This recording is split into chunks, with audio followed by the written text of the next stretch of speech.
Rich, as gold becomes more popular, we see everywhere. We see ads on news to buy gold. We see ads on social media to buy gold. We see ads on podcasts to buy gold. How do people discern who they should buy gold from in this type of market? Yeah, that's a good question, and one that I think everybody should perk up and listen to the answer here.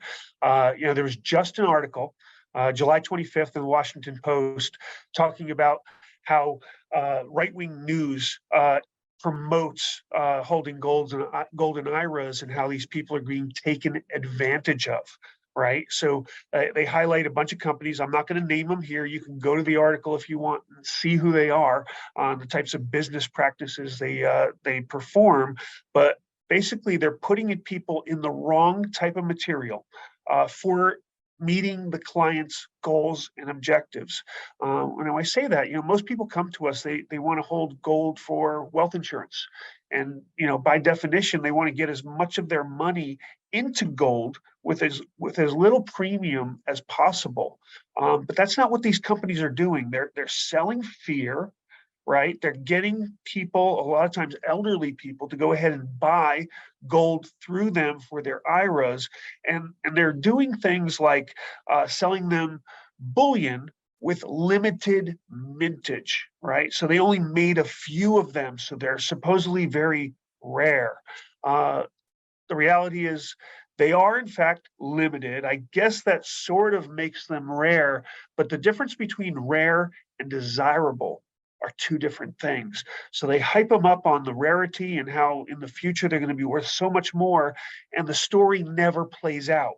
So they spend all this money. I just came from a conference. A client spent $7,200 on $2,500 worth of bullion on the premise that it's going to be worth something in a few years. And I'm telling you, if it happens, she would be the first. It's sad what they're doing. They sell modern issue collectibles, right? So they take things that come off of the assembly line. They're all darn near perfect. MS, mint state 69 or 70. They come off the assembly line in that incredible state. They throw them in a plastic container and, for a few bucks, and they charge a lot of money more for that when they sell it to you, because these are the best of the best.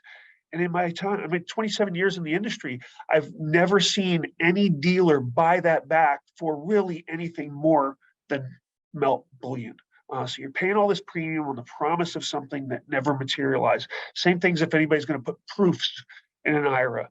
You're not going to recoup that extra premium when you put it into these items. What you really want is investor grade bullion in your portfolio, and these folks are selling stories that just never materialize, Charlotte, and it's really, really sad. How can someone tell if they're buying, for those who don't know, if they're buying the collectible, like what you had mentioned, or if they are buying the actual bullion? Yeah, well, in every case, so just so you know, it is bullion they're buying. It's limited bullion, it's modern issue collectibles, quote, that they're selling, so they're selling bullion, they're just charging high numismatic type prices for bullion when they should just be charging bullion prices. So that's the problem, and that's what never materializes. And there's a few ways you can kind of sleuth this out before you become a victim. Okay, it's much easier to deal with this before you become a victim than it is after you become a victim. First question, you've heard this from me before, that you must ask everybody you're considering buying bullion from: when you're ready to buy it back or sell it back, will that dealer buy it back from you? When you're ready to sell, will they buy it? If the answer is no, you should never, ever buy anything from them. They're going to tell you stories about how it'll do better in auction and whatever else they make up the song and dance, and they've practiced it. It's very convincing, but none of it's true. All they're really saying when they don't buy back is that they charged you way too much premium going in, and they don't want to buy it back because it would expose how much they took advantage of you. There's no other reason for a dealer not to buy back. So that's one thing. The other thing is shop prices. And the reason I say that is because a lot of these folks will quote you some prices on a very common coin that you can buy anywhere for a very small amount of what your buying. And if you shop that price, you'll see that they're very, very strong. Shop the rest of what they're trying to sell you as well, because then it becomes obscure where no one else has it. And if you can't shop it, don't buy it. Okay. If this is the only dealer that has a price on this type of obscure coin, I promise you they're marking it up. We've seen this before.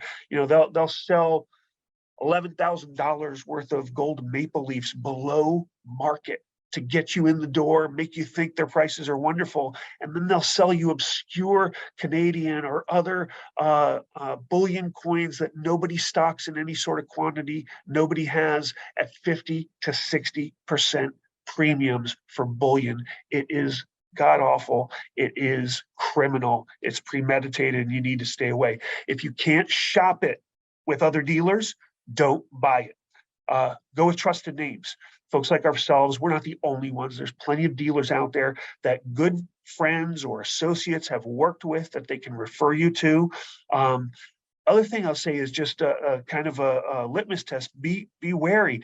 Anybody that's promoted by a celebrity endorser, any firm that you're going to see advertising on TV or radio, any of those things, television ads, radio ads, celebrity endorsements, all of those people need to be paid in order to spread the word about a company.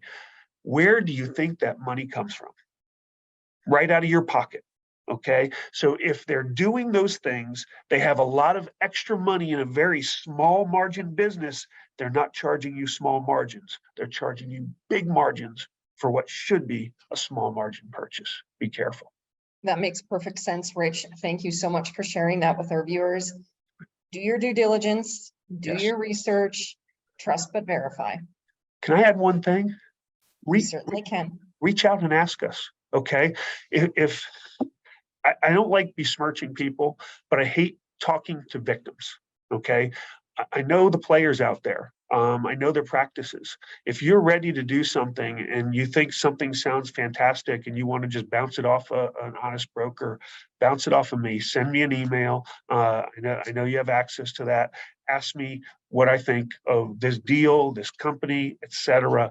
I'm happy to share that with you. I don't want to talk to people that have been taken advantage of anymore. I'm tired of seeing it. It's a horrible look in their eyes when they find out the truth. Exactly. And you can reach out through us if you want. We're happy to connect you with Rich as well. We'll have the information in this email for people to reach out and ask you anything. And I know you always respond, Rich, and you're happy to help.